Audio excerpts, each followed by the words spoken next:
Bonjour et bienvenue dans cette nouvelle vidéo. Donc aujourd'hui, j'ai ressorti le gravel parce que clairement, il y en a marre de la pluie.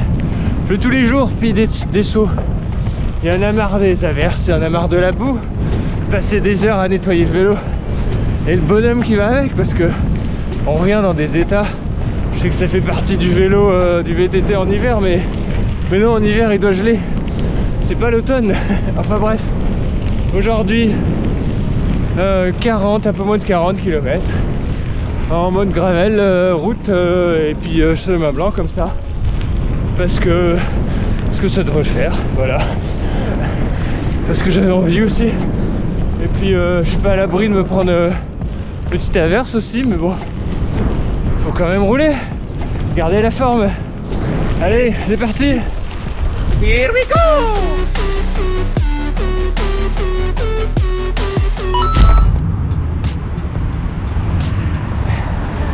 Bon bah c'est écrit passage interdit en cas de submersion. On n'est pas loin là. Franchement.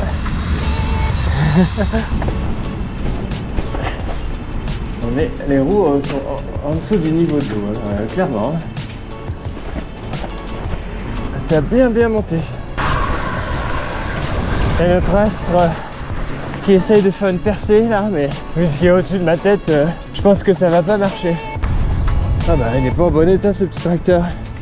Bon, je profite de ces petits moments pluvieux pour faire une petite review du GPS. C'est le Wahoo Element Roam. Là actuellement il est en mode grimpé. Donc il me dit que la côte reste encore 4 minutes 38, que j'ai 64 mètres d'ascension de dénivelé positif et que ça va grimper à un certain temps.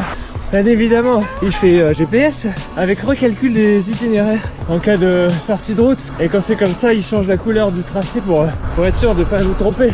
Ça affiche aussi le nom des rues dans le menu des infos, avec les flèches pour savoir dans combien de temps on tourne et tout. Donc normalement on peut pas se perdre.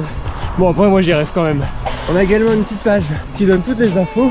Avec une pression sur le zoom, on peut afficher plus ou moins d'infos. Voilà, là on est au max, on voit bien la vitesse. Mais moi j'aime bien avoir plein d'infos, donc le temps, la distance, le D+, et même comprendre pourquoi vous vous caillez sur le vélo. Voilà, il fait 7 et ça monte, alors j'ai chaud. On a aussi la pente en temps réel, bien évidemment. Donc là, retour sur le mode grimper. Quand vous n'êtes pas en ascension, ça vous donne la liste des ascensions qui restent à faire, ainsi que la liste de ce que vous avez déjà fait. Oula, je suis en pleine chasse à cours là. Non, ça grimpe pas. J'ai fait le plus dur, mais ça grimpe quand même. Il reste encore 2 minutes là. Il y a un système de LED aussi. Donc vous voyez peut-être la petite loupiote à gauche. Là elle descend. Alors attendez, je vais ralentir. Hop, voilà, le jaune apparaît. Ça veut dire que je vais moins vite que ma vitesse moyenne. Et si j'accélère et que ça passe dans le bleu, ça veut dire que je vais plus vite. On peut choisir différentes options sur ces LED. Et il y a aussi à gauche, là vous voyez, ça clignote de droite à gauche. Ça veut dire que ça va tourner à gauche. Quand ça clignote de gauche à droite, évidemment, ça tourne à droite. Et quand on arrive voir des trucs genre rond-point, il nous dit tournez à droite, tournez à gauche. Il y a un vent de dingue toujours à cet endroit là. Je peine à atteindre les 24 km/h alors que c'est un faux plat descendant. Alors en termes de paramétrage sur ce GPS, en premier lancement tout se fait via le téléphone. Vous installez l'appli, il y a un QR code qui s'affiche sur l'écran. Et puis vous faites toutes les configs que vous avez besoin. C'est hyper facile. Une fois que c'est fait, configurez vos diodes et téléchargez les cartes que vous voulez. Toutes les cartes sont gratuites. Ensuite, une fois que c'est fait, ça va, limite vous n'avez même plus besoin d'utiliser le téléphone pendant que vous roulez. Sauf si vous avez envie d'afficher vos messages. Dès que vous en laissez l'appli pendant que vous êtes en train de rouler, si vous recevez un SMS, un WhatsApp, tout ce que vous voulez, un appel, ça s'affiche. Donc c'est des options que vous pouvez décocher si ça vous saoule.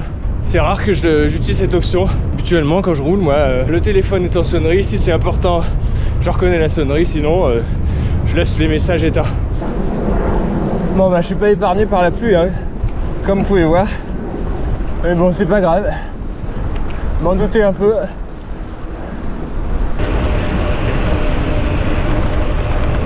C'est ce que je vous expliquais. J'ai fait exprès de prendre une mauvaise trajectoire, donc là il m'a recalculé direct en bleu le chemin pour revenir au bon endroit. Au niveau de l'autonomie, ma foi, vous êtes à l'aise, parce que je ne recharge même pas à chaque sortie.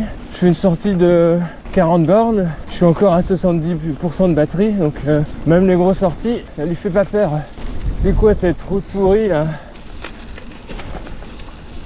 Bienvenue au centre de formation de Marcoussis. Vous voyez là les joueurs là et là-bas qui sont en train de s'entraîner. Alors je vous le dis tout de suite, ce ne sont pas les joueurs de l'équipe de France car ils ont gagné hier contre l'Écosse.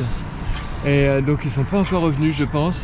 Mais ça a été très chaud parce qu'à quelques secondes on a failli se prendre un essai.